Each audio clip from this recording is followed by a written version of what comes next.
Sorry, I realized as I was listening, I've been in front of cameras before, but I still, at 34 with 2 kids who are rambunctious and a daughter who's probably going to be rambunctious, I still get anxiety and kind of sweat. So it just goes to show you it affects all of us.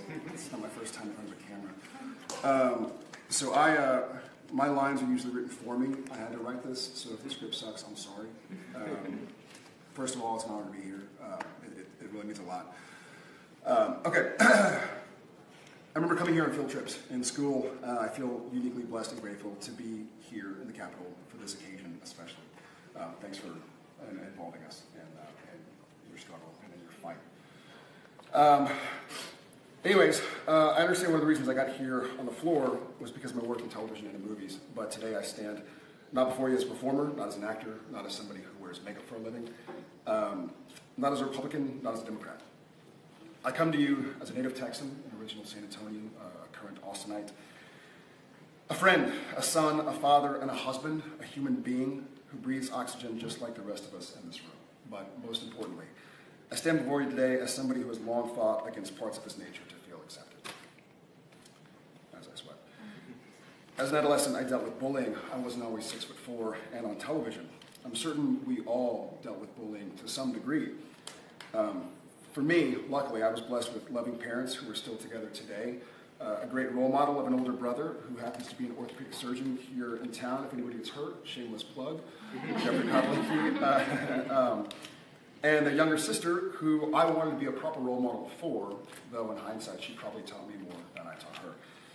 I had friends. I excelled in school and in sports. I knew that my parents and extended family were proud of me, and I'd often witness them bragging about me.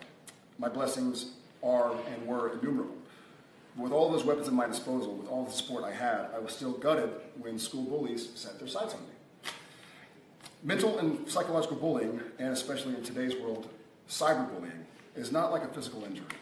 Bruises go away, cuts and scrapes heal. Even the odd broken bone, if repaired properly, will work as well or better than it ever did. But that is not the case with psychological injuries. Psychological injuries compile. They stack up. And they'll never go away unless properly dealt with. I'm here today to implore you, and only you, to stop allowing mental injuries via cyberbullying to continue to flourish unabated. This is not a political issue. This is not a political issue. In our public school system, we treat physical violence with gravitas and punishment. We suspend children, and when the problems don't subsist, we may even expel them. But if the same child who gets suspended for punching somebody decides instead to bombard the same person with endless messages of, "You're worthless, you should hurry up and kill yourself," or "this school and this world would be better off without you," we simply kowtow to the rules. We stand idly by and comfort ourselves with the excuse that our hands were tied. There was no school grounds. It's beyond our control. What true cowardice. I've been fortunate enough to be able to train in mixed martial arts for jobs. I've certainly stood across the mat from some tough fellas, and I can tell you 10 times out of 10, I would rather be punched in the face than called a bad name. See where I was. And when I was in school, bullied, at least there was a repose from the bullying when I got home. I was around my family, my neighborhood friends. I could just push down the shame and embarrassment that accompanies being mocked by your peers. But today, there is an echo chamber, far more powerful than the conservative or liberal media echo chamber.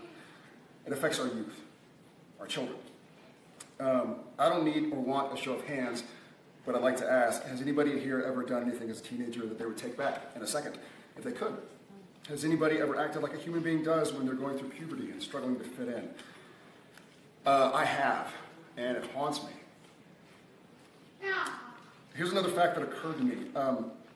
The victims of bullying are not the only victims. We also must work to understand and be empathetic to those who perpetrate these actions, for they too are struggling with something that they don't have an outlet for. So let's work to making true contrition happen before it's too late. Before we lose a life, and another life, or lives, are destined to fight with this for the rest of their time on this earth. This is not political. Let us appeal to our greater angels and start to move towards a society where we accept each other even though we are different. No. where we accept each other, especially because we are different. Let us work towards offering the marginalized and the easy targets support. I know I have certainly made it through some tough spots with a kind word or gesture from a fellow person. Let us work to get those who try to fill their own void with animosity and vitriol and hatred the help that they need, so that they are not a party to something that can't be reversed. This is not a political issue.